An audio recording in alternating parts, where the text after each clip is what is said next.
a primeira Bíblia de estudo desenvolvida especialmente para pentecostais brasileiros.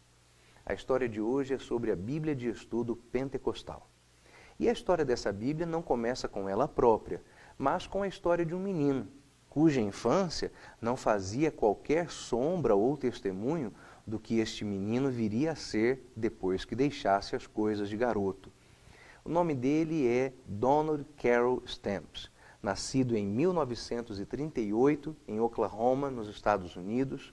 Donald Stamps teve uma infância tumultuada, envolvido com vandalismo. Aos 14 anos ele foi preso por causa da sua delinquência juvenil. Mas o Senhor Jesus tem os seus caminhos e Donald Stamps, que um dia viria a ser missionário, aceitou o Senhor Jesus Cristo na Igreja Batista do Livre Arbítrio. Eu não consigo pensar um nome melhor para alguém que logo viria a defender a teologia pentecostal. Mas por causa de sua amizade com alguns outros colegas, Donald Stamps passou a frequentar a Igreja do Nazareno nos Estados Unidos e foi lá que ele obteve a sua formação teológica, cursando a Faculdade de Teologia do Nazareno e também cumpriu o seu primeiro pastorado. Finalmente, então, Donald Stamps é enviado ao Brasil, ele e sua esposa Linda Stamps. E eles sabiam, já desde há muito tempo, que o Senhor Deus tinha um trabalho específico para eles aqui em nosso país, nas terras brasileiras. Foi aqui, então, que Donald Stamps, depois de instalado já há 14 meses como missionário da Igreja do Nazareno, enfrentou um problema. Donald Stamps acabou experimentando o batismo com o Espírito Santo.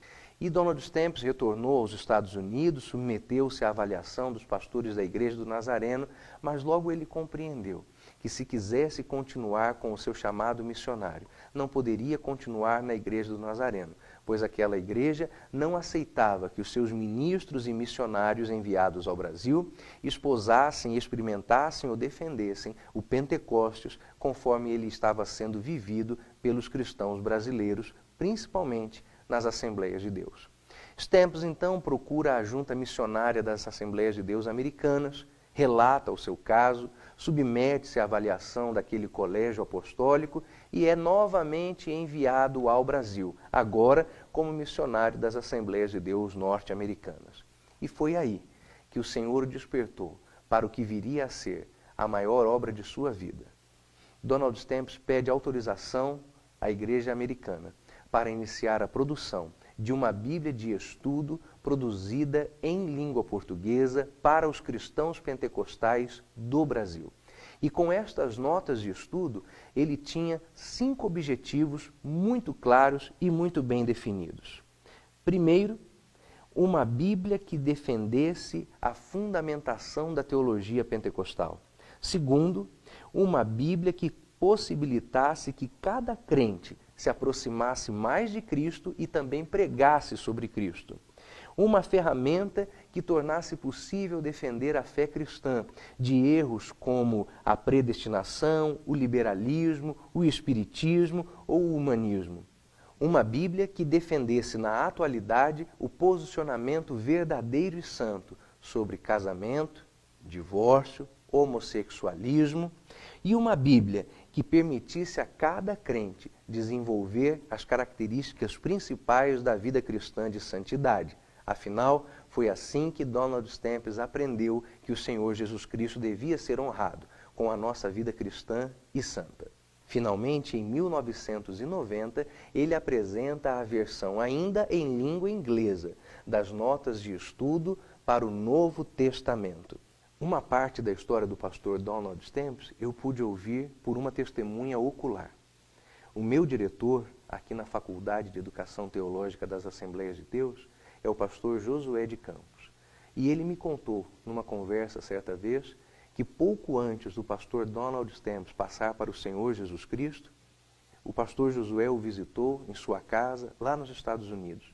Eles conversaram longamente e na hora em que o pastor Josué estava saindo da casa do pastor Donald, chegou pelos correios um pacote e dentro daquela embalagem estavam 5 cópias de provas printadas da edição da Bíblia de Estudo Pentecostal em língua espanhola. O pastor Donald Stamps abriu a caixa, pegou um daqueles exemplares de prova e presenteou com ele o pastor Josué de Campos.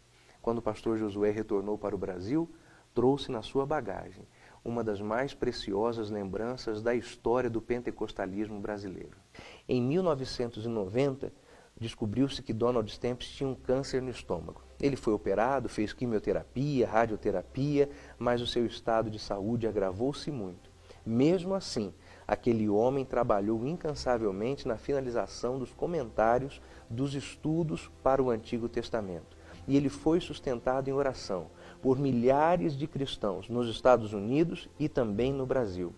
Nos últimos 11 meses de sua vida, Donald Stamps trabalhava no seu escritório, fazendo as notas da Bíblia de Estudo Pentecostal, tendo uma sonda que levava líquido e alimento direto para o seu estômago, porque ele já não podia engolir. E ao seu lado havia um recipiente onde ele continuamente cuspia os refluxos que subiam do seu estômago por causa da doença. Mas ele não parou de fazer as notas de estudo da Bíblia Pentecostal. Finalmente, na última semana de setembro de 1991, Donald Stamps recebeu a seguinte notícia de seu amigo Ossie Jones. Ossie lhe disse assim: Donald, ontem, enquanto eu orava por você, eu senti que o Espírito Santo retirava de mim o peso da intercessão contínua e diária em seu favor. O que aconteceu? E o pastor Donald Stamps respondeu: Ossie, ontem eu concluí a edição das últimas notas do Antigo Testamento da Bíblia de Estudo Pentecostal. Foi quando o seu amigo, que orava por ele, compreendeu que as orações não eram para que Deus curasse Donald Stamps, mas para que Deus sustentasse o servo do Senhor até a finalização daquele trabalho. A Bíblia de Estudo Pentecostal foi editada primeiramente em 1992 em língua inglesa com o nome de Full Life Study Bible. Em 1993 surgiu a primeira edição completa em língua espanhola. O pastor Donald Stamps morreu, passou para o Senhor em 1991, sem ter o prazer e a alegria de ver a obra de sua vida editada em língua portuguesa, como o Senhor lhe houvera dito que ele deveria fazer. Muito mais tarde, após a morte do servo do Senhor, foi que a casa publicadora conseguiu vencer suas dificuldades conjunturais para finalmente dar ao povo brasileiro o legado da vida deste homem, deste servo de Deus, o pastor Donald Carroll Stamps. Depois de conhecer essa história tão tocante, tão maravilhosa, algumas perguntas precisam ser respondidas. E enquanto eu compartilhava essas anotações com um colega meu, nós nos perguntávamos: por que é que Deus deixa que histórias assim aconteçam? Ela é linda, mas também é tão triste. E a conclusão que nós chegamos é a de que Deus faz assim para que nós possamos compreender e nos convencer de que o céu vale a pena todo e qualquer sacrifício. Se o Senhor Jesus tem um chamado na sua vida, deixa eu lhe dizer uma coisa: não é verdade que quem tem promessa não morre. Morre. Mas se quem tem a promessa vive pela promessa, a promessa se cumpre mesmo após a sua morte. Porque a palavra de Deus é assim: não volta para o seu Senhor vazia, antes cumpre aquilo que lhe apraz. O céu vale a pena e vale todo o nosso sacrifício pessoal.